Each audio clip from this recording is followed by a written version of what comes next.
La intoxicación de la mitología, el despertar espiritual de Jung.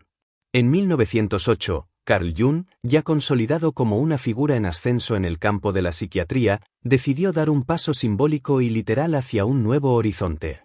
Adquirió un terreno en la tranquila orilla del lago de Zúrich, en Kuznacht, donde levantó la casa que sería su refugio espiritual y su hogar durante el resto de su vida. Este lugar, apartado del bullicio de los hospitales y consultas psiquiátricas, representaba un espacio íntimo y de profunda reflexión. Fue aquí donde Jung se sumergió de lleno en las aguas más profundas de su psique, alejado del ajetreo de sus labores hospitalarias en Burgolfli, y donde su búsqueda de conocimiento tomaba un nuevo rumbo. El cambio en su vida no solo fue físico, también fue intelectual. En 1909, Jung decidió renunciar a su puesto en el hospital para dedicar toda su energía a su creciente consultorio privado, sobre todo, a sus apasionantes investigaciones. Este retiro no fue casual, sino que coincidió con un giro fundamental en sus intereses. Dejó de lado, al menos en parte, los estudios clínicos más estrictos y se entregó con fervor a una investigación más espiritual y simbólica, que lo llevó a explorar mitos, el folclore y las tradiciones religiosas.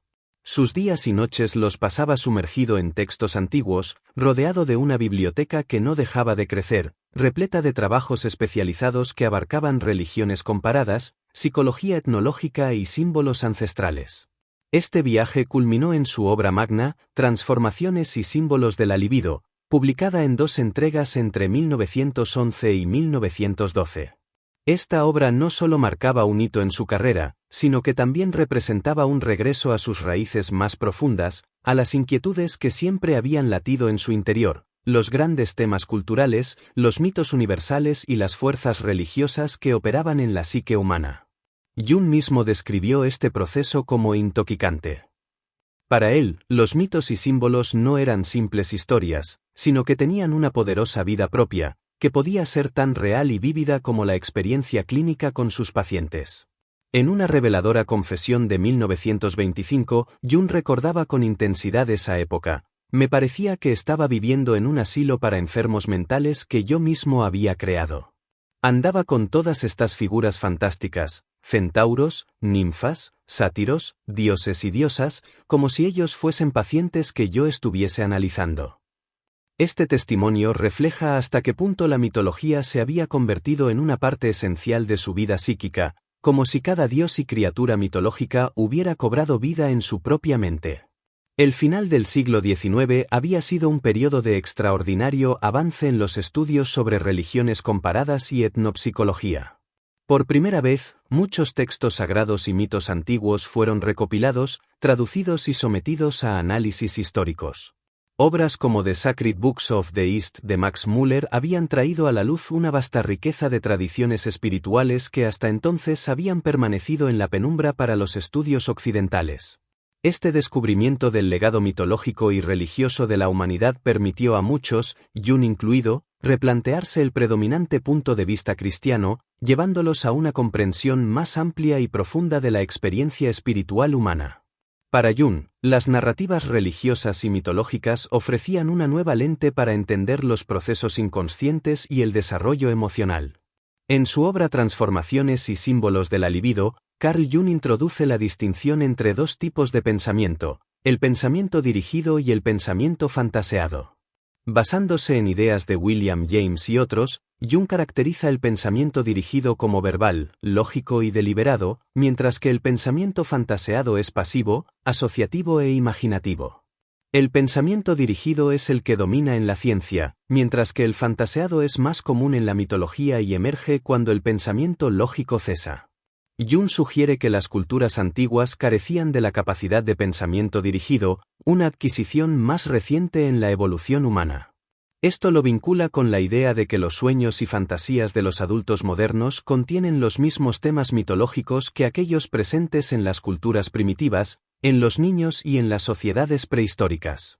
Así, Jung equipara la psicología de los niños, los pueblos primitivos y las culturas prehistóricas, argumentando que el análisis de las fantasías contemporáneas podría ofrecer una comprensión de estos modos de pensamiento arcaicos. En esta obra, Jung fusiona ideas decimonónicas sobre la memoria, la herencia y lo inconsciente, postulando un estrato filogenético en el inconsciente humano que conserva imágenes mitológicas. Según Jung, los mitos no son simples relatos, sino símbolos de los movimientos típicos de la libido que describen el desarrollo psicológico humano. Para analizar estos mitos, Jung utiliza el método comparativo de la antropología, un enfoque que más tarde denominaría amplificación. Este proceso de amplificación le permite relacionar mitos arquetípicos con el desarrollo de complejos psicológicos. Una figura central en su análisis es el mito del héroe, que Jung interpreta como la representación del proceso de individuación, es decir, la lucha del individuo por separarse de la influencia materna y adquirir independencia. El motivo del incesto, desde su perspectiva, simboliza un intento de retorno a la madre como medio de renacimiento. Posteriormente, Jung consideraría este trabajo como un precursor de su teoría del inconsciente colectivo, aunque el término en sí no se formularía hasta más adelante. En una serie de artículos publicados en 1912, Alphonse Made, amigo y colega de Carl Jung, propuso una nueva perspectiva sobre los sueños, diferente a la teoría freudiana del cumplimiento de deseos. Según Made, los sueños no solo se ocupaban de deseos reprimidos, sino que cumplían una función de balance o compensación. Estos sueños eran intentos de resolver los conflictos morales del individuo, y en lugar de enfocarse exclusivamente en el pasado, también preparaban al soñante para enfrentar el futuro.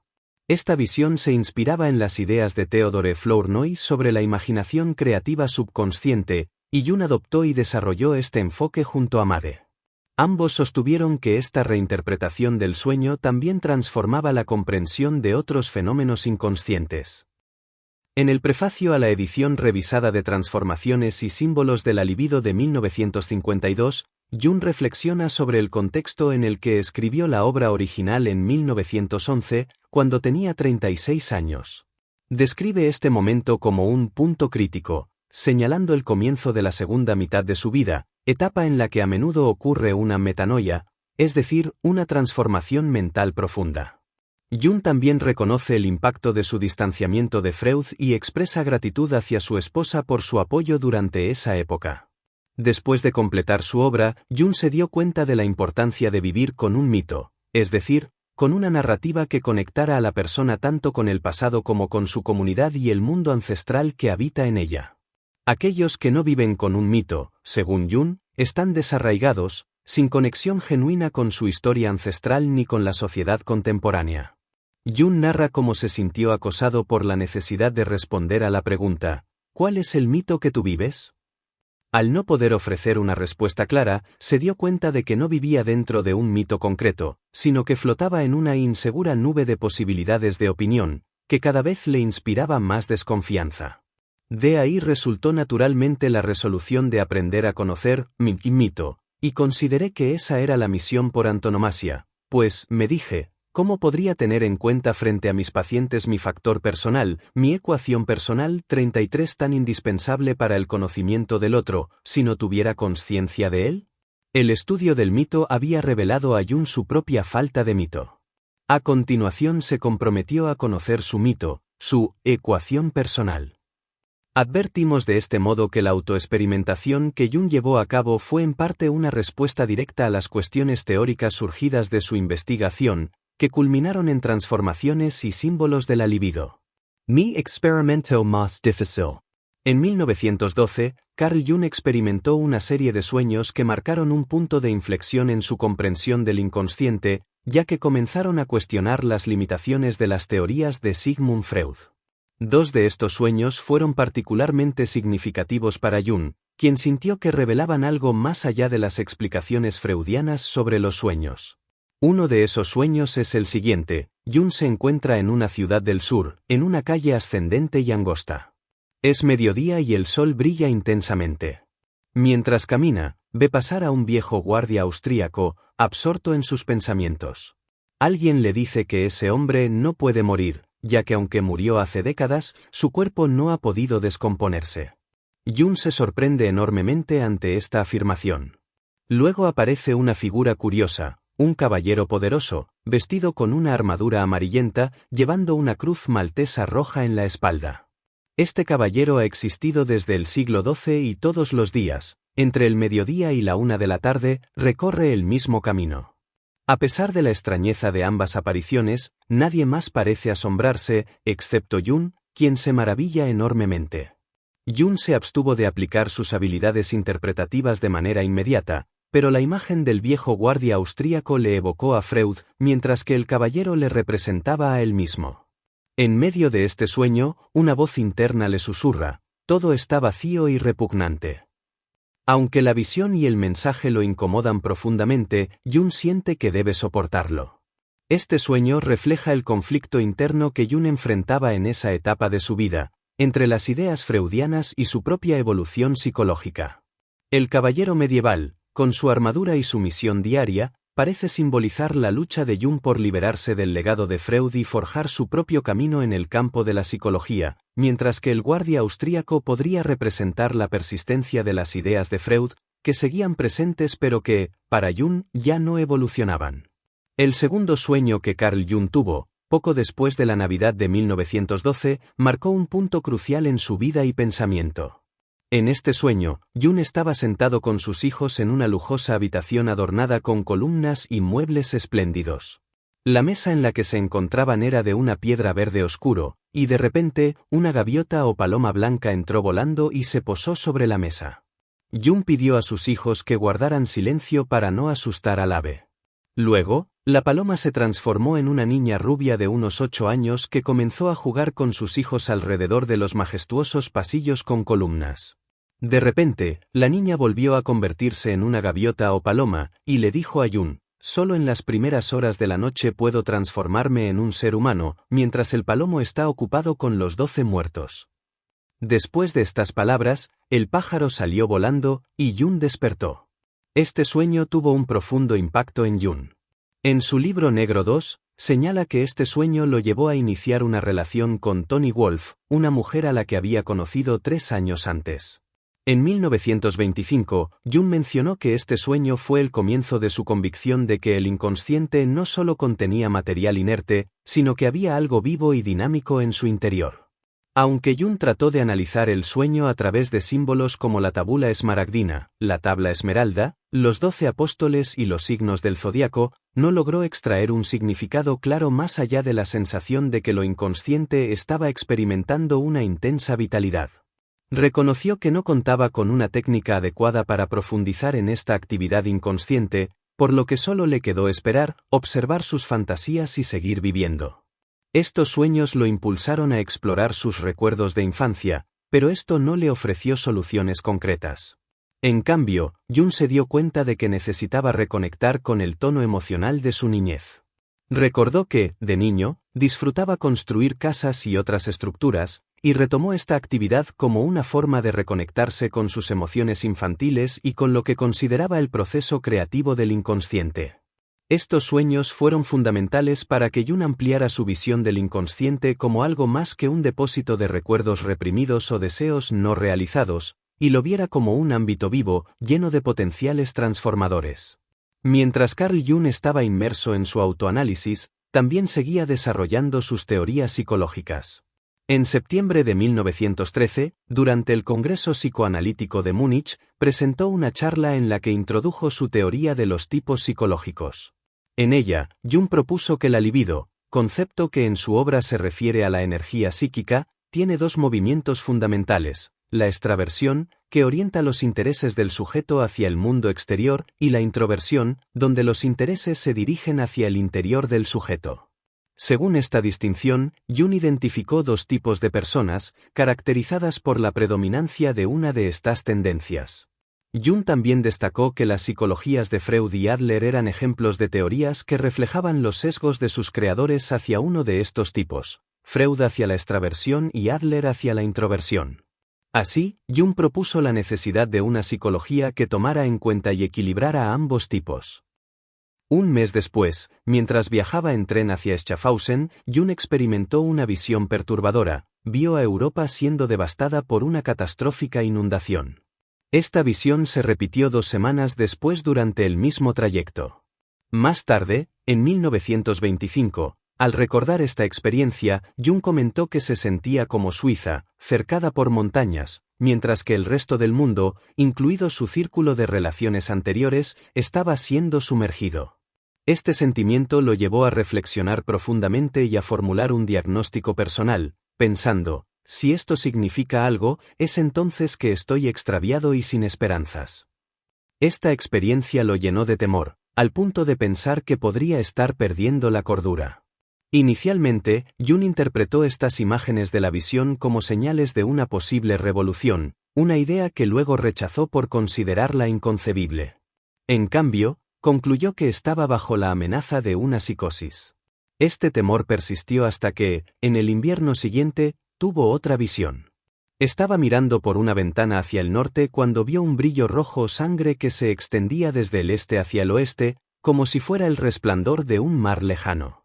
Alguien le preguntó qué pensaba sobre el futuro cercano del mundo, a lo que Jung respondió que no tenía una idea clara, pero que veía sangre, torrentes de sangre. Estas visiones inquietantes lo afectaron profundamente, y aunque inicialmente las interpretó como signos de un colapso personal, más tarde las asociaría con los eventos que preludiaron la Primera Guerra Mundial. Las visiones, lejos de ser un mero fenómeno psicológico personal, parecieron anticipar la catástrofe que se avecinaba en Europa.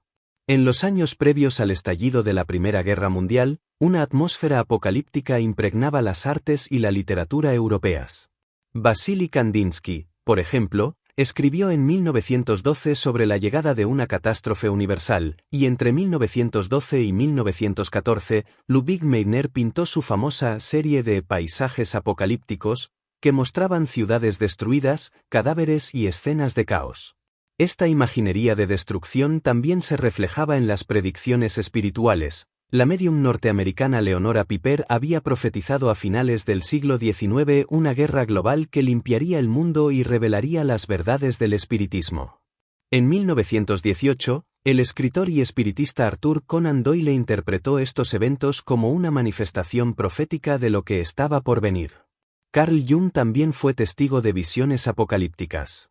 En su obra Liber Novus, reflexionó sobre una visión que tuvo mientras viajaba en tren, en la que una voz interna le dijo que esa imagen de destrucción se volvería completamente real. Al principio, Jung interpretó esta visión de manera subjetiva, como una representación de la inminente destrucción de su propio mundo interior, lo que lo llevó a embarcarse en una profunda autoexploración psicológica. En aquel tiempo, la autoexperimentación era una herramienta común tanto en la medicina como en la psicología, y la introspección era esencial para el estudio de los procesos mentales. Jung comenzó a darse cuenta de que su obra Transformaciones y símbolos de la libido no solo trataba sobre un estudio objetivo de la mente, sino que también contenía proyecciones de sus propios procesos inconscientes. Hasta ese momento, había sido un pensador eminentemente racional, con una fuerte aversión hacia la fantasía, considerándola algo confuso e intelectualmente inmoral, una especie de relación incestuosa desde el punto de vista de la lógica. Sin embargo, al encontrarse con sus visiones y fantasías, cambió de postura y comenzó a estudiarlas con rigor.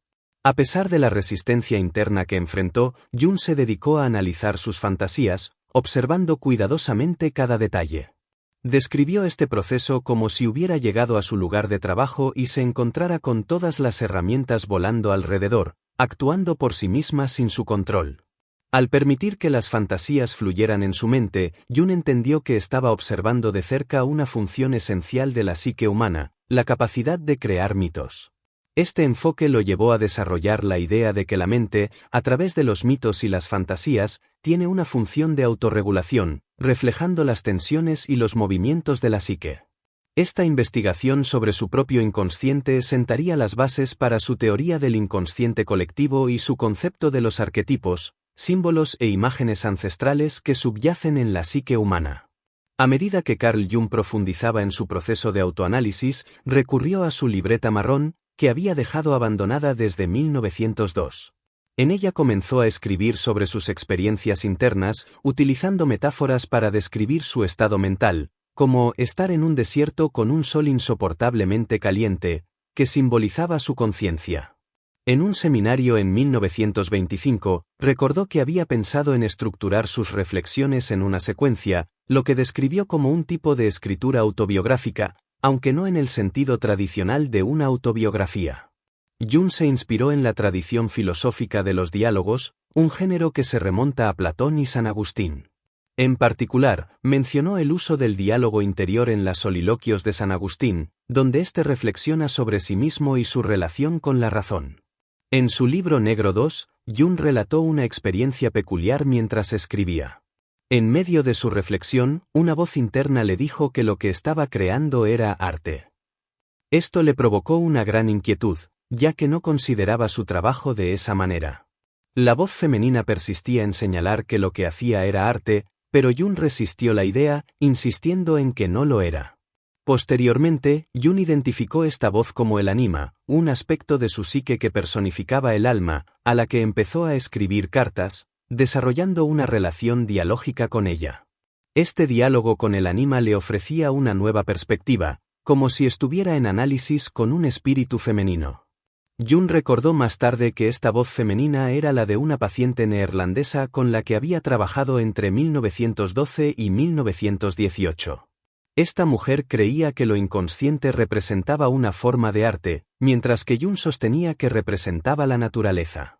Jung sugirió que la paciente en cuestión era Maria Moltzer, una mujer involucrada en su círculo, y que el psiquiatra mencionado, quien luego se inclinó hacia la pintura, era Franz Ricklin.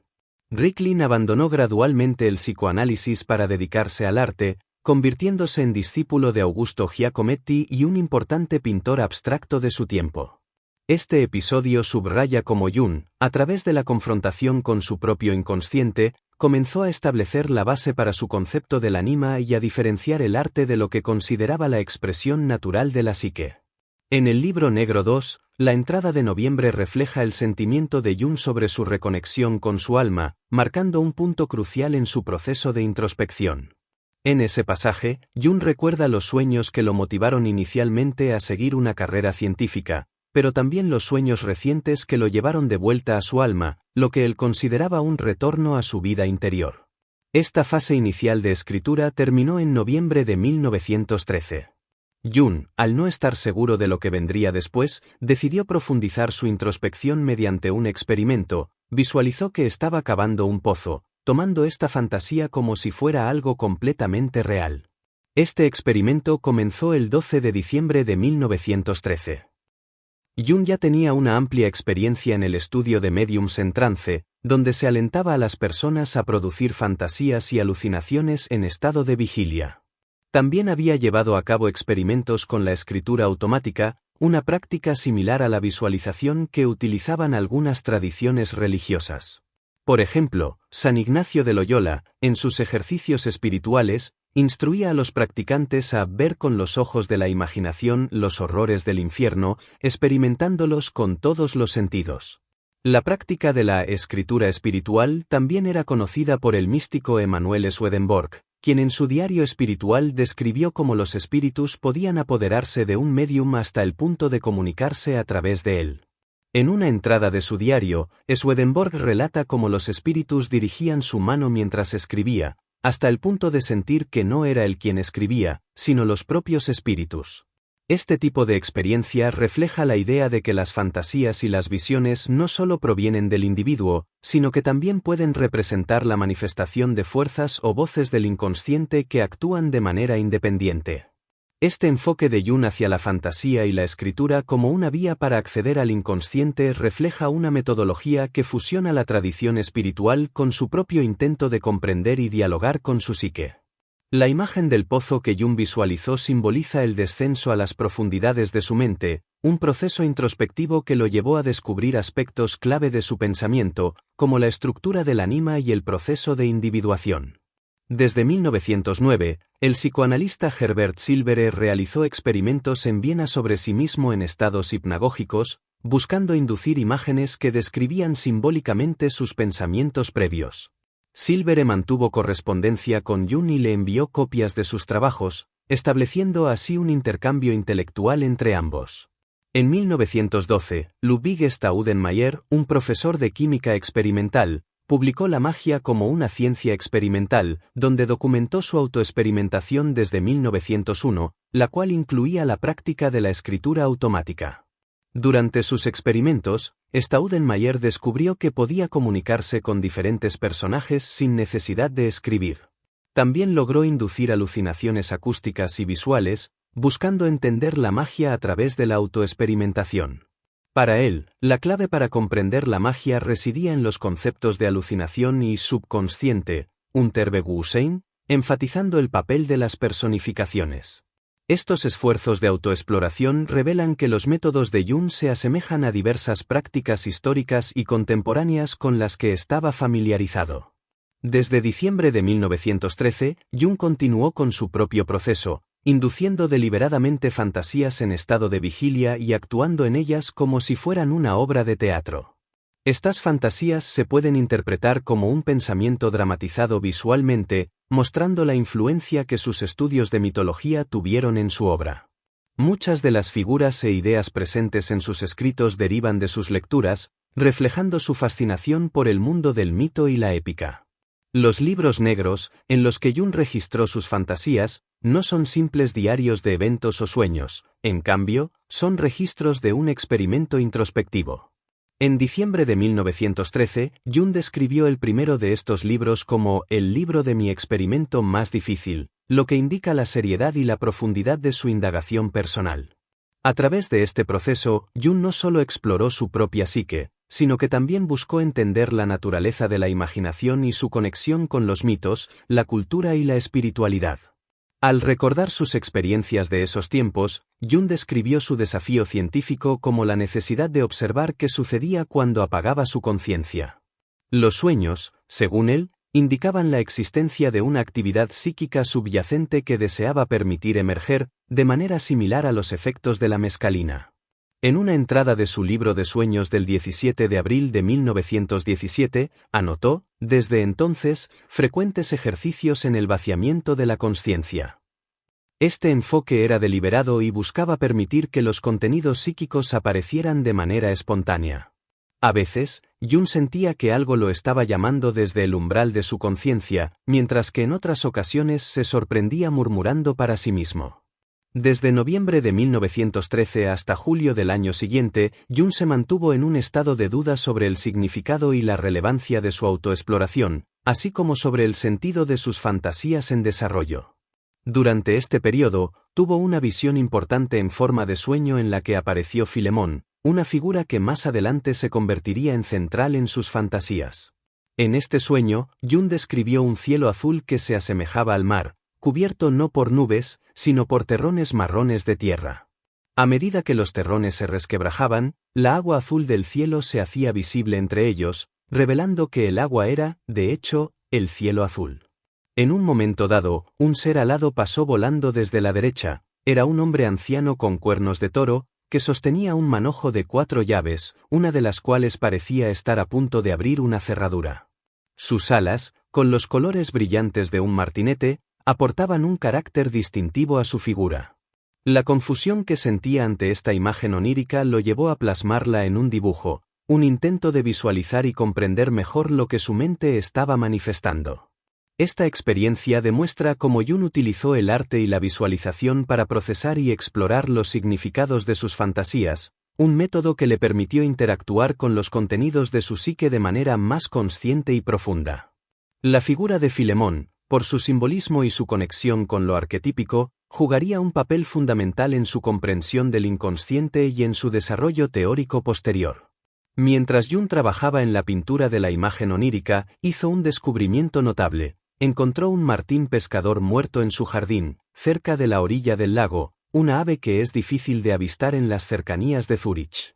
Esta coincidencia parecía imbuida de un significado especial, dado el simbolismo que el martín pescador podría representar en su proceso creativo y exploratorio. Aunque la fecha exacta de este sueño no está clara, la figura de Filemón aparece por primera vez en el Libro Negro el 27 de enero de 1914, aunque en esa ocasión sin las alas del martín pescador. Para Jung, Filemón simbolizaba una comprensión superior y asumía el papel de un gurú, con quien entabló diálogos en su jardín.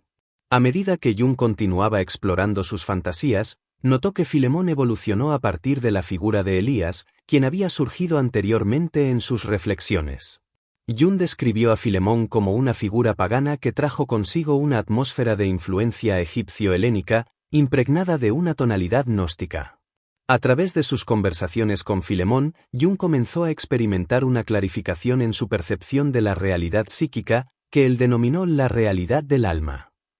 Este proceso le permitió distinguir de manera más clara entre su propio ser y el objeto de su pensamiento. Psicológicamente, Filemón representaba para Jung un entendimiento superior, un medio a través del cual podía explorar y profundizar en las complejidades de su inconsciente. Esta relación simbólica y de diálogo con Filemón subraya la importancia que Jung otorgaba a las figuras arquetípicas en su trabajo, mostrando cómo estas manifestaciones podían servir como guías en su viaje hacia la autocomprensión y el desarrollo psicológico. La influencia de Filemón no solo enriqueció su perspectiva teórica, sino que también se convirtió en un recurso valioso en su búsqueda de significado personal. El 20 de abril de 1914, Jung tomó una decisión significativa al renunciar a la presidencia de la Asociación Psicoanalítica Internacional.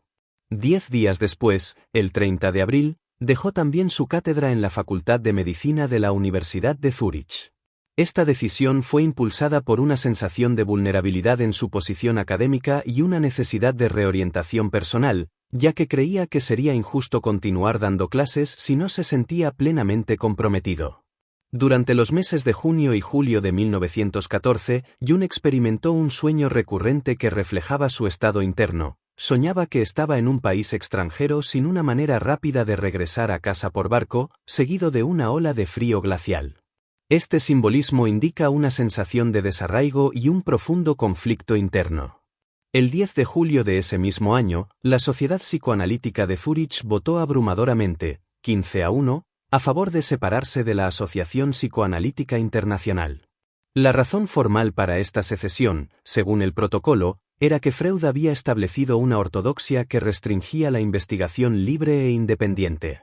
Tras esta ruptura, el grupo se reorganizó como la Asociación de Psicología Analítica, y Jung se involucró activamente en esta nueva entidad, que se reunía quincenalmente.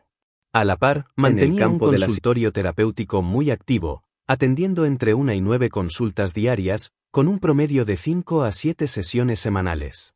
A pesar de su intensa vida profesional y el establecimiento de esta nueva asociación, los registros de la Asociación para la Psicología Analítica no revelan detalles sobre el proceso interno que Jung estaba atravesando. No hizo mención de sus fantasías y continuó enfocándose en la discusión de temas teóricos de la psicología. Este patrón también se observa en la correspondencia que conservamos de él durante este periodo. A lo largo de estos años, Jung continuó cumpliendo con sus obligaciones del servicio militar, equilibrando sus responsabilidades profesionales y familiares durante el día, mientras que dedicaba sus noches a sus autoexploraciones. Esta compartimentación de sus actividades parece haberse mantenido durante algunos años más. En sus reflexiones, Jung recuerda que, en esa etapa, su familia y su profesión actuaron como una dichosa realidad que garantizaba su sentido de normalidad y su existencia concreta. El 24 de julio de 1914, Jung presentó una conferencia titulada Sobre la comprensión psicológica ante la Sociedad Psicomédica de Londres, donde abordó las distintas maneras de interpretar las fantasías y sueños.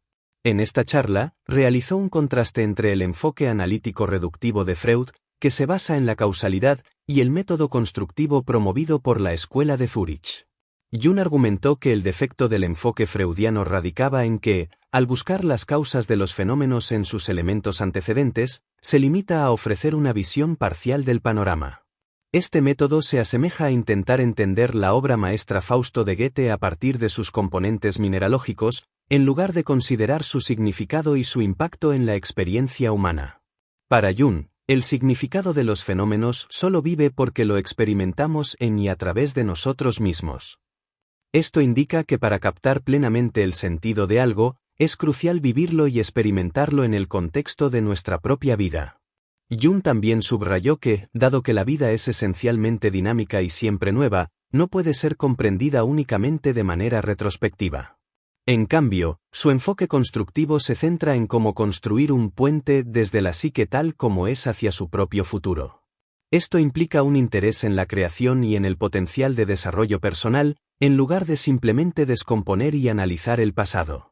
Este artículo, que se presenta como una crítica y reformulación del psicoanálisis, también conecta con el método simbólico de la hermenéutica espiritual de Emanuel Swedenborg.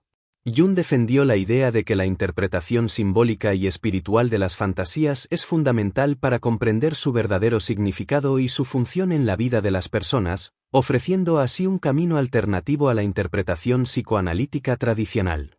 El 28 de julio de 1914, Jung presentó una conferencia titulada La importancia de lo inconsciente en la psicopatología durante una reunión de la Asociación Médica Británica en Aberdeen.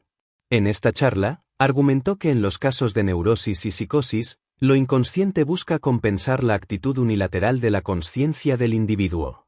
Jung sostenía que cuando una persona se encuentra en un estado desequilibrado, tiende a defenderse contra las intervenciones del inconsciente, lo que provoca una polarización aún mayor de los opuestos. Según Jung, los impulsos correctivos que emergen del inconsciente deberían ser el principio de un proceso curativo, pero su forma de irrumpir a menudo los convierte en inaceptables para la consciencia. Esto sugiere que la resistencia a integrar estos contenidos puede exacerbar los síntomas y conflictos psíquicos. Un mes antes de esta conferencia, el 28 de junio, el archiduque Francisco Fernando, heredero del Imperio Austrohúngaro, fue asesinado por Gavrilo Princip, un estudiante serbio. Este evento marcó el inicio de la Primera Guerra Mundial el 1 de agosto.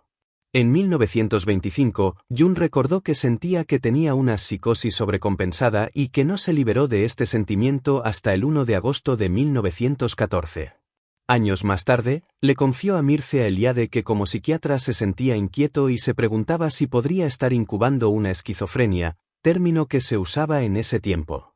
Mientras preparaba una conferencia sobre esquizofrenia para un congreso en Aberdeen, Jung experimentó una ansiedad creciente, sintiendo que iba a hablar sobre sí mismo y que probablemente se volvería loco tras la conferencia. A finales de julio de 1914, después de su presentación, se enteró a través de su diario de que la guerra había estallado. En ese momento, comprendió que sus sueños y visiones venían desde el subsuelo del inconsciente colectivo. Se sintió aliviado al desembarcar en Holanda al día siguiente, seguro de que ya no estaba amenazado por una esquizofrenia. Esto marcó un punto de inflexión en su comprensión del inconsciente, y desde entonces se dedicó a profundizar y confirmar este descubrimiento durante los siguientes 40 años, cimentando así su enfoque sobre la psicología analítica. Jung llegó a la conclusión de que su visión del 31 de julio de 1914 no era solo un reflejo de su experiencia personal, sino que también representaba un presagio de lo que le sucedería a Europa. Este entendimiento le permitió comenzar a conceptualizar lo que más tarde denominaría un gran sueño, una forma de precognición que vinculaba sus fantasías privadas con eventos públicos. Liber Novus, el texto que resultó de su autoexploración, refleja este intento de comprender la relación entre sus experiencias internas y la realidad externa. En sus escritos posteriores, Jung reconoció que el estallido de la Primera Guerra Mundial le permitió interpretar muchas de sus fantasías anteriores y le dio el valor necesario para escribir la primera parte de Liber Novus. Para él, el inicio de la guerra fue una señal de que su temor a perder la cordura era infundado, y no es exagerado sugerir que, de no haberse declarado la guerra, Liber Novus podría no haber sido compilado en absoluto. Entre 1955 y 1956, mientras trabajaba en el concepto de la imaginación activa, Jung comentó sobre la naturaleza del enredo que a menudo se confunde con la psicosis, señalando que un paciente que integra sus propias fantasías puede parecerse a un enfermo mental que no puede hacerlo, por ende, es devorado por ellas. Esto sugiere que el proceso de autoexploración puede conducir a una mayor integración y comprensión personal. Fantasías precognitivas. Jung identificó alrededor de 12 fantasías que podría haber considerado como precognitivas, algunas de las cuales se mencionan a continuación. Octubre de 1913, repetida visión de inundación y muerte de miles, acompañada de una voz que dice que esto se volverá real. Otoño de 1913, visión de un mar de sangre cubriendo las tierras del norte. 12 y 15 de diciembre de 1913, imagen de un héroe muerto y el asesinato de Sigfrido en un sueño. 25 de diciembre de 1913, imagen del pie de un gigante pisando una ciudad, junto con imágenes de homicidio y sangrienta crueldad. 2 de enero de 1914, imagen de un mar de sangre y una procesión de multitudes muertas.